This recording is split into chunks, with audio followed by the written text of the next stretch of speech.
나홀로 집에라는 영화가 있습니다. 크리스마스 때쯤 한 가족이 멀리 여행을 떠나는데 마침 분주하게 떠나다 보니까 막내 아들을 집에 두고 떠난 것을 모르는 일이 일어나죠. 그때부터 해프닝이 일어납니다.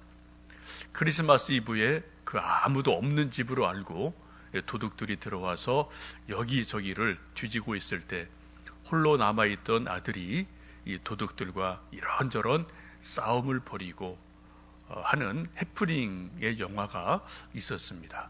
여러분 기억나실 거예요. 지금 요즘 많은 그리스도인들이 또 우리 모든 백성들이 코로나로 인해서 나홀로 집에 있는 그러한 형편들이 일어나게 됐습니다. 두문불출하고 대구에 있는 친구 목사 통화를 해보니까 거기는 정말 가택연금 상태에 있습니다. 나갈 수도 없고 나가도 만날 사람도 없고 식당 갈 데도 없고 정말 꼼짝없이 교회에 두문불출하고 있다. 너무너무 답답하다. 그런 통화를 한 적이 있습니다. 우리가 인생을 살다 보면 종종 홀로 있는 일이 있습니다. 병원에 홀로 있을 때가 있습니다. 요양원에 홀로 있을 때가 있습니다. 감옥에 홀로 있을 때가 있습니다. 혹 부모를 떠나 고향을 떠나 기숙사에서 홀로 있을 때가 종종 있습니다.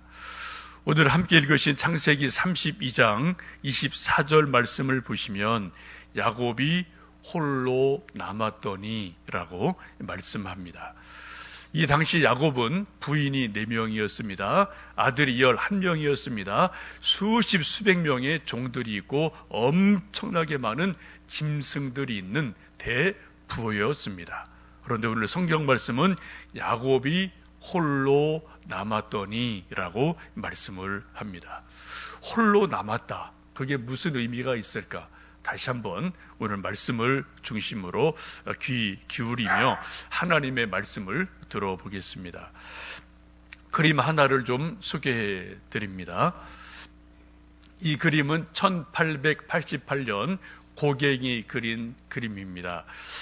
제목이 설교 후의 환상, 천사와 씨름하는 야곱이라는 그림입니다.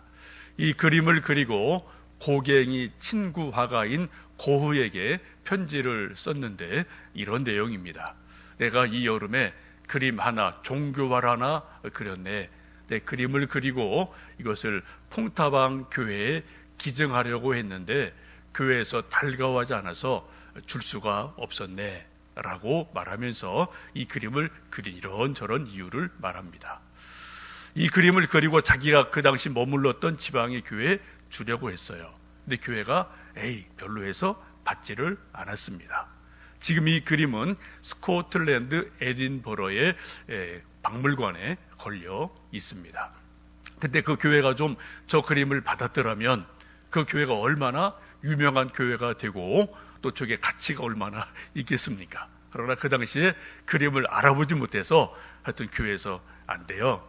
별로예요. 라고 거부한 일이 있습니다. 저 그림을 보시면 저기 나무가 이렇게 대각선으로 있죠. 저 나무는 사과나무입니다.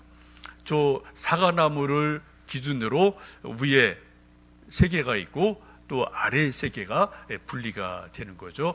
사과나무 위의 그림은 천사와 야곱이 씨름하는 것을 그리고 있습니다. 성경 말씀에 있는 창세기 32장의 내용 그대로입니다. 그 사과나무 아래쪽으로 보면은 오른쪽 하단에 약간 반만 얼굴 보이는 분이 사제예요. 그 사제가 설교한 것으로 보이고 또 그 당시에는 수녀들을 그린 것인데 수녀들이 또 그림을 열심히 보고 있습니다. 보면 어떤 사람은 두 손을 가지런히 모으고 기도하는 모습을 보이기도 하고 또 저쪽 위쪽에 있는 사람이나 중간 왼쪽에 있는 사람 얼굴을 보면은 얼굴을 이렇게 좀 외면하고 별로 저 천사와 씨름하는 야곱에 대해서 관심이 없는 그러한 얼굴 모습을 보실 수가 있습니다. 이 그림을 다시 한번 현대적으로 설명을 드리면은 창세기 32장의 약복강의 기도를 우리 현대인들도 세 가지로 받아들일 수 있다라는 것입니다. 성경 말씀을 읽을 때 혹은 설교하고 설교를 들을 때 어떤 사람들은 두 손을 모으고 간절히 하나님 말씀에 아멘하며 저 야곱의 기도가 내 기도가 되게 해 주십시오 라고 받아들이는 사람들이 있습니다. 또 한 종류의 사람들은 그냥 그 밥에 그 반찬이지 뭐 성경이 그렇고 설교 뭐 매주일 그렇고 그런 거지라고 그냥 시큰둥한 반응을 보이는 사람들도 있습니다. 어떤 사람들은 아주 얼굴을 이렇게 외면하고 멀찍이 떨어져서 그건 나랑 상관없어.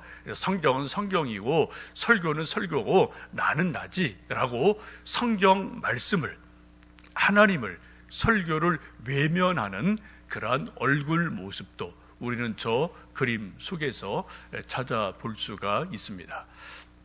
여러분, 세 종류의 사람 가운데 여러분은 어떤 종류의 사람 쪽으로 더 가깝다고 생각을 하시는지요? 야곱은 형 에서와 팥죽 사건으로 인해서 원수가 되어서 외삼촌 라반의 집으로 도망을 가고 20년간 처가살이를 합니다.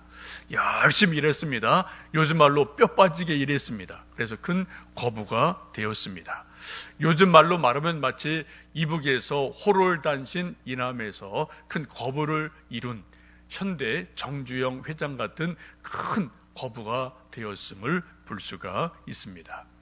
근데 20년의 세월이 흘러가는 동안 외삼촌과 외사촌 형제자가 계속 갈등이 일어나서 어쩔 수 없이 다시 고향으로 돌아갈 수밖에 없는 일이 일어나게 됩니다. 고향으로 돌아가기는 돌아가야 되는데 20년 전에 형에게 지은 죄가 있기 때문에 과연 형이 나를 그냥 받아줄 것이냐 아니냐 깊은 고민을 가지고 이제 고향으로 발걸음을 돌리는 모습이 우리 함께 읽으신 32장 창세기 말씀이기도 합니다. 이제 형의 좀 눈치를 보기 위해서 먼저 종들 며칠 보냈더니 종들이 돌아와서 하는 보고가 형이 400명의 군사를 이끌고 지금 우리 주인님 야곱을 기다리고 있습니다. 라는 급박한 보고를 하게 됩니다. 이 보고를 받고 야곱이 너무 답답해서 하나님 앞에 하나님 나를 좀 형의 손에서 건져내 주십시오. 형의 칼에서 내 처자식을 내 자신을 우리 재산을 좀 보호해 주십시오라고 간절히 기도드리는 모습을 성경 말씀 속에서 봅니다. 그리고 한 일이 오늘 말씀 보시는 것처럼 밤 깊도록 이런저런 고민을 하다가 어떻게 하면은 형의 마음을 조금이라도 돌릴 수 있을까, 풀 수 있을까, 그런 고민하다가 마지막 꾀를 낸 것이 자기 재산이 아주 많으니까 소와 양과 염소와 낙타와 나귀와 이런 수많은 동물들을 수십 마리, 수백 마리씩 떼를 지어서 형에게 선물을 보냅니다. 함께 읽으신 말씀이 그런 말씀이죠. 몇 대나 됩니까? 전부 다 8대가 돼요. 8무리의 수많은 짐승을 만들어서 시간 차를 두고 30분 간격으로 1시간 간격으로 계속해서 종들에게 양, 염소, 또 소, 낙타를 계속해서 보냅니다. 이것을 요즘 말로 말하면 소위 살라미 전술이라고 말할 수 있죠. 우리가 어떤 일을 만들 때 한꺼번에 100% 딱 걸지 않고 조금 잘게 잘라서 어떤 일을 풀어갈 때 소위 살라미 전술이다라고 말하는데 바로 살라미 전술의 창시자가 야곱인 것을 보실 수가 있습니다. 야곱은 이렇게 하면은 형이 마음이 조금 풀어져서 그래도 조금 옛날 일은 옛날 일이고 나를 좀 받아주겠지라는 그러한 간절함으로 할 수 있는 최선의 꾀를 내서 이런 전술을 쓰게 됩니다. 성경을 보시면 야곱은 머리가 참 좋은 사람 같아요. 정말 머리가 IQ가 반짝반짝하는 사람 같습니다. 그런데 어떻게 해요? 잔머리가 아주 탁월한 사람이에요. 사람의 심리를 딱 보고 그걸 어떻게 딱딱 흔들어내서 자기가 원하는 바를 얻으려는 그런 잔머리가 기가 막히게 좋은 사람이 야곱인 것을 성경 속에서 보게 됩니다. 몇 번은 그런 일들이 통했습니다. 그런데 이번 형에게는 일이 통하지를 않아요. 20년 전에 지었던 죄가 너무나 큰 것이기 때문에 세월이 흘렀어도 형의 마음에 야곱을 용서할 마음이 전혀 없음을 보게 됩니다. 여러분, 우리가 인생을 살다 보면 우리 인생이라는 것이 내 계획대로, 내 머리대로 될 때도 있지만 되지 않을 때도 참 많이 있음을 우리는 많이 경험을 합니다. 저나 여러분이나 다 그러시죠? 우리가 아무리 계획을 세우고 애를 쓰고 플래닝을 해도 그것이 될 때도 있지만 되지 않을 때도 참 많다라는 것을 우리는 매 순간 경험을 합니다. 잠언 16장이 이렇게 말씀하죠. 마음의 경영은 사람에게 있으나 말의 응답은 여호와께로부터 오느니라. 너희 행사를 다 주께 맡기라. 그리하면 내가 경영하는 것이 이루리라 라고 말씀하고 있습니다. 이 말씀의 의미는 우리가 지혜를 다하고 열심을 다하고 정보를 다해서 1년 계획, 5년 계획 세우라는 겁니다. 세우지 말라는 게 아니에요. 계획을 세워라. 그러나 그 말의 응답은 결론은 하나님 손에 있다라고 말씀을 합니다. 그래서 우리가 공부할 때, 사업할 때, 목회할 때, 인생을 살아갈 때 우리는 할 수 있는 최선의 정보와 지식으로, 지성으로 뭔가 계획을 세워야만 됩니다. 그리고 열심히 기도하고 최선을 다해서 노력해야만 됩니다. 그러나 분명한 것은 그 일이 이렇게 될지 저렇게 될지 그 결정은 하나님 손에 있다라는 것을 우리가 인정하고 하나님께 긍휼을 구하고 하나님께 기도해라 라고 성경은 말씀하고 있습니다. 야곱이 수백 마리의 소, 양, 낙타를 계속해서 보냈는데 형의 반응은 없습니다. 형은 여전히 400명의 군사와 함께 칼을 들고 야곱이 오기를 기다리고 있습니다. 이런 급박한 상황 속에서 야곱이 한 일이 말씀을 쭉 보면은 마지막에는 자기 부인들과 11 아들들과 그리고 세상 모두를 약복강 너머로 보내놓고 그리고 마지막에는 자기 혼자 약복강 저편에 남아있는 상황이 됩니다. 이런 것을 오늘 성경은 야곱이 홀로 남았더니 라고 말씀하고 있어요. 이제 강을 기점으로 해서 이제 부인과 11 아들과 모든 재산이 다 강 너머로 갔어요. 그리고 야곱 혼자 강 이쪽에 있습니다. 이것을 우리 상황으로 말씀드린다면 이런 설명이 가능하겠죠. 6.25 때 아버지 혼자 서울에 남아있고 모든 재산과 저 자식들은 다 한강 이남으로 너희는 피난 가라. 나는 여기서 남아서 지킬게. 그런 심정이었을지도 모르겠습니다. 여러분, 야곱이 그날 밤 홀로 남아 있었다라는 것은 엄청난 의미를 가지고 있습니다. 큰 영적 의미가 있습니다. 우리 인생은 홀로 태어납니다. 그리고 살아갈 때는 더불어 살아갑니다. 그리고 가끔 홀로 있을 때가 있죠. 그리고 마지막 죽을 때는 홀로 죽습니다.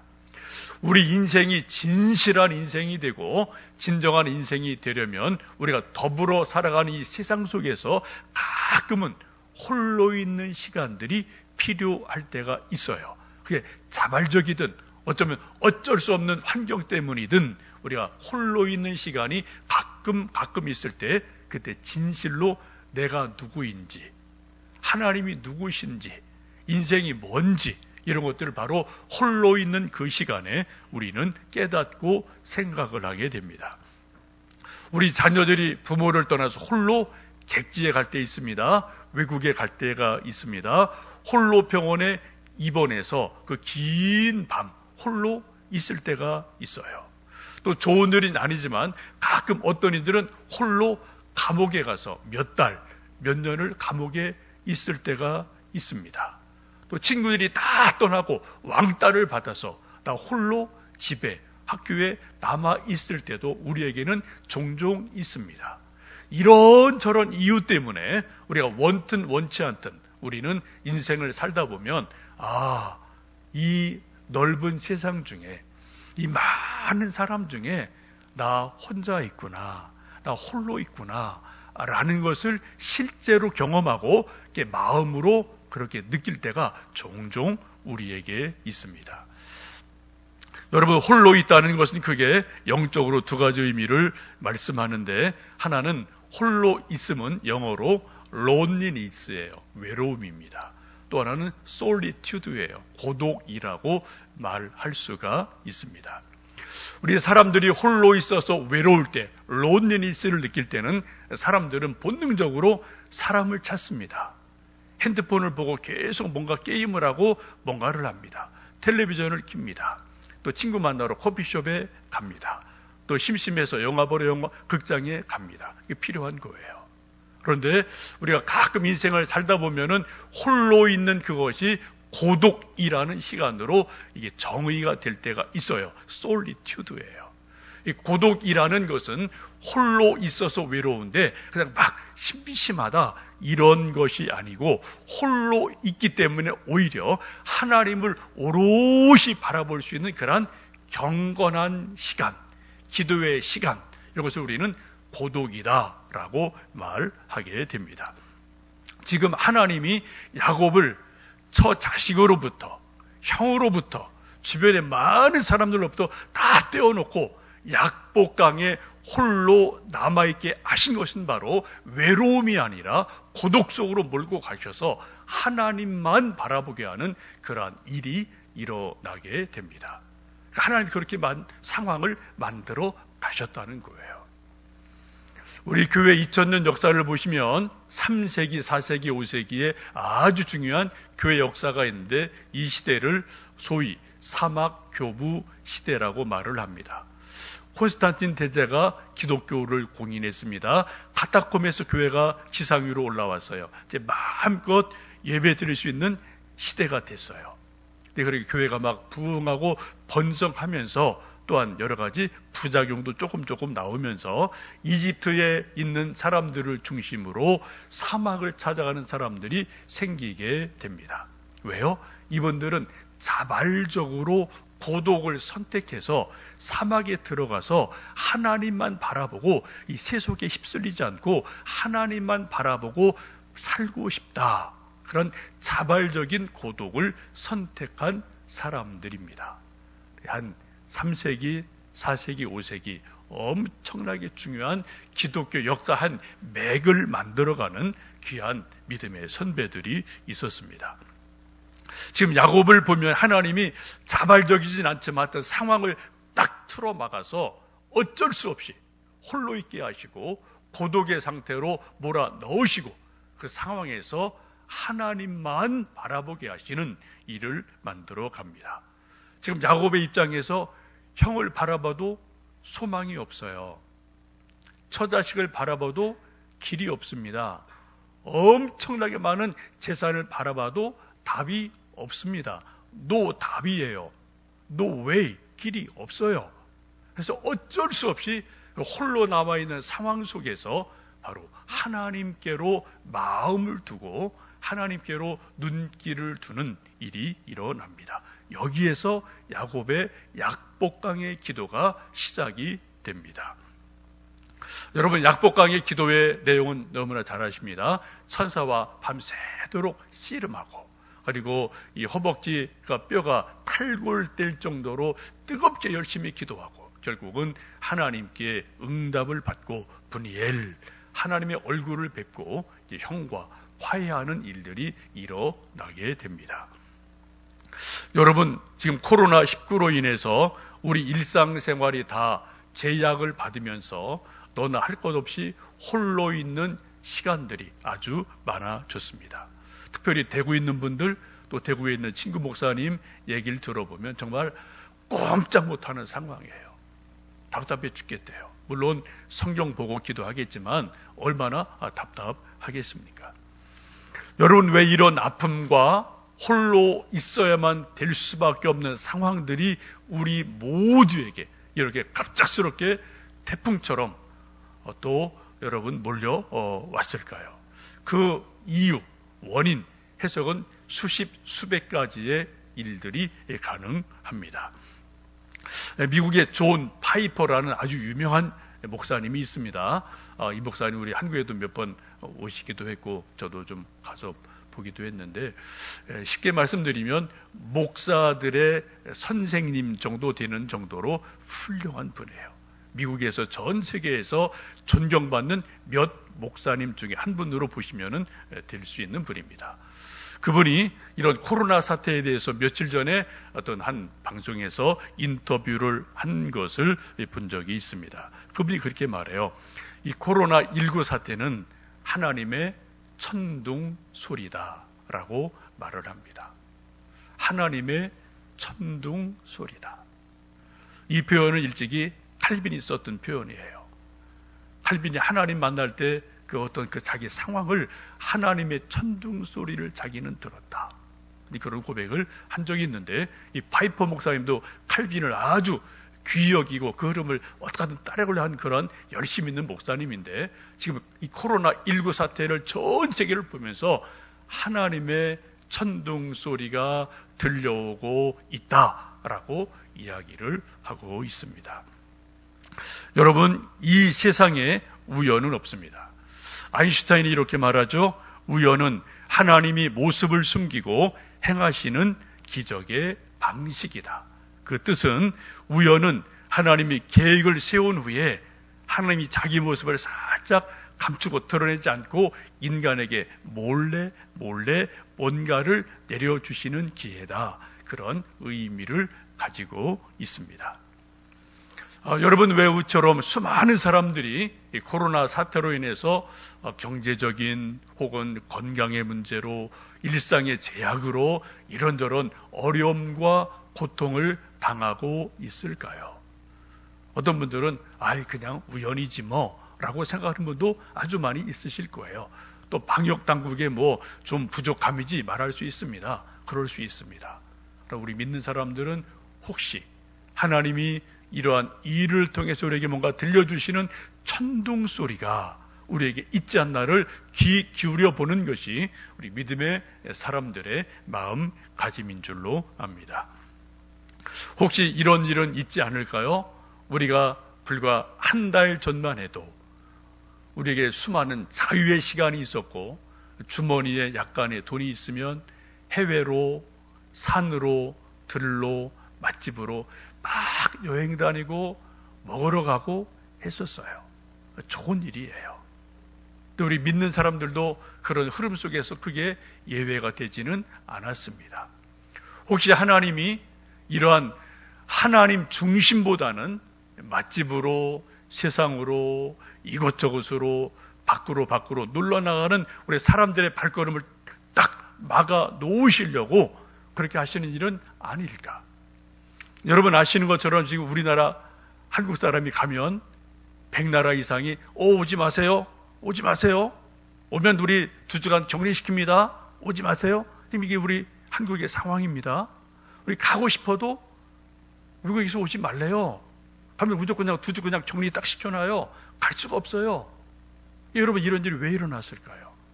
불과 한 달 전에도 세계에서 여권상 패스포트에서 가장 좋은 게 우리나라 거였었어요. 지금 가장 천대받는 게 우리나라 패스포트입니다. 왜 이런 일이 일어났을까요?